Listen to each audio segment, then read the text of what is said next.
Assalamualaikum warahmatullahi wabarakatuh. Alhamdulillahirabbil alamin. Wa bihi nasta'inu ala umurid dunya wa dinil haq. Asyhadu an la ilaha illallah wa asyhadu anna Muhammadan abduhu wa rasuluh. Allahumma sholli ala Muhammad wa ala ali Muhammad.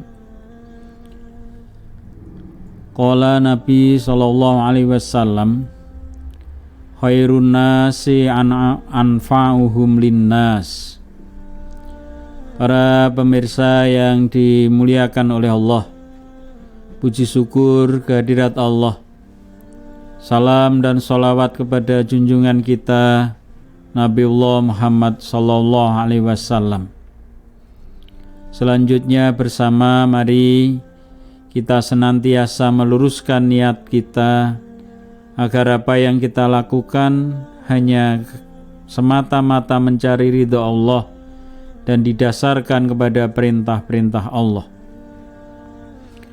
Hadirin yang dimuliakan oleh Allah, di awal sudah kita sampaikan satu hadis, khairun nasi anfa'uhum linnas.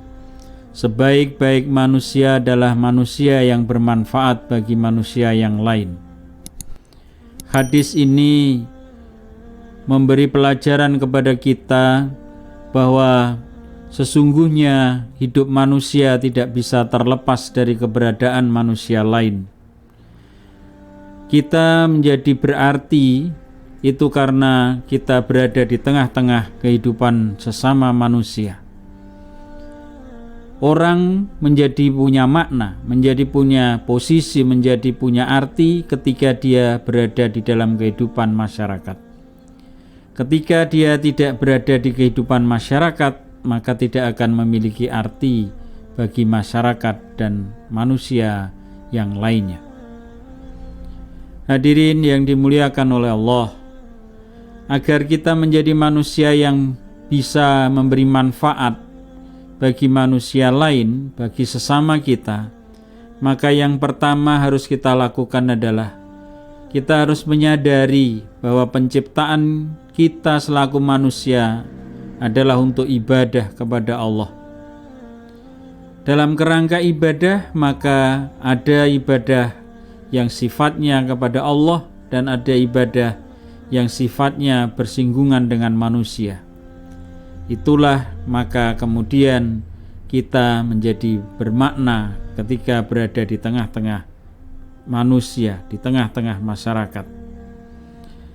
Yang kedua, agar kita menjadi manusia yang bermanfaat bagi manusia yang lain, maka kita harus memiliki kapasitas diri yang baik, memiliki kompetensi yang baik. Semakin seseorang memiliki kapasitas diri yang banyak, maka dia akan menjadi manusia yang lebih banyak bermanfaat bagi sesamanya. Oleh karena itu sebenarnya tugas dan kewajiban kita untuk terus-menerus mengasah kemampuan, meningkatkan kompetensi, mengasah yang namanya kepedulian kita adalah hal mutlak agar kita bisa menjadi bermanfaat untuk sesama kita. Selanjutnya yang ketiga adalah kita dituntut untuk mampu melihat lingkungan kita, untuk mampu dan peka terhadap lingkungan kita. Kepekaan kita inilah nanti yang akan menjadikan kita bermanfaat atau tidak. Kapasitas diri yang banyak, kapasitas diri yang tinggi, tapi kalau tidak diiringi dengan kepekaan terhadap lingkungan, kepekaan terhadap masyarakat, maka tidak akan mampu kapasitas itu dimanfaatkan untuk berguna bagi sesama. Jadi kepekaan menjadi kunci agar kita menjadi bermanfaat di lingkungan kita. Yang keempat, agar kita menjadi manusia yang bermanfaat bagi sesama kita, maka setelah kepekaan itu ada, kita dituntut untuk menjadikan diri kita menjadi orang yang pertama berbuat. Artinya bukan hanya sekedar kepekaan, tapi bagaimana kita memulai berbuat, memulai melakukan sesuatu untuk sesama kita. Memulai sesuatu untuk sesama kita itu harus menjadi bagian dan gaya hidup diri kita. Kalau itu sudah ada menjadi bagian dan gaya hidup, maka sesungguhnya kita sudah memulai membuka jalan untuk diri kita bermanfaat bagi sesama, diri kita bermanfaat bagi orang lain. Hadirin yang dimuliakan oleh Allah, selanjutnya yang kelima adalah setelah ada kepekaan kemudian memulai dari berbuat sendiri, yang kelima, kemanfaatan kepada orang lain, kepada sesama harus juga bermanfaat untuk diri kita pribadi. Jangan sampai manfaat yang kita berikan kepada sesama kita menjadi tidak berarti bagi diri kita sendiri.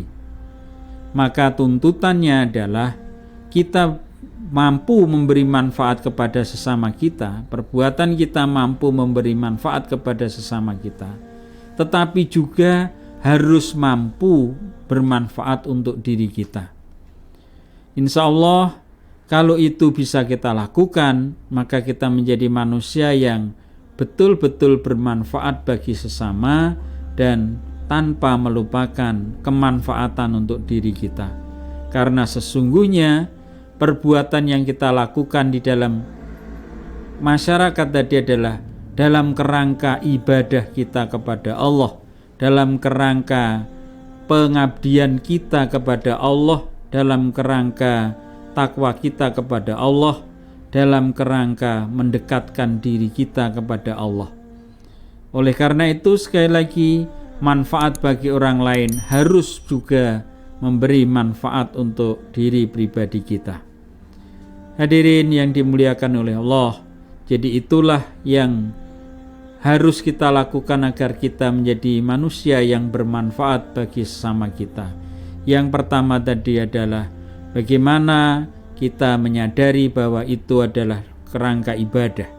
Yang kedua, kita harus terus-menerus meningkatkan kapasitas, kompetensi kita. Yang ketiga, kepedulian kita, pengamatan kita kepada masyarakat dan rasa peduli kita. Kemudian setelah rasa peduli, kemampuan kita memulai berbuat, memulai melakukan sesuatu. Dan yang terakhir, perbuatan itu harus memiliki manfaat untuk diri kita. Hadirin yang dimuliakan oleh Allah, itulah yang bisa kita sampaikan. Mudah-mudahan bermanfaat dan menjadi bahan renungan untuk kita semuanya. Billahi taufik wal hidayah. Assalamualaikum warahmatullahi wabarakatuh.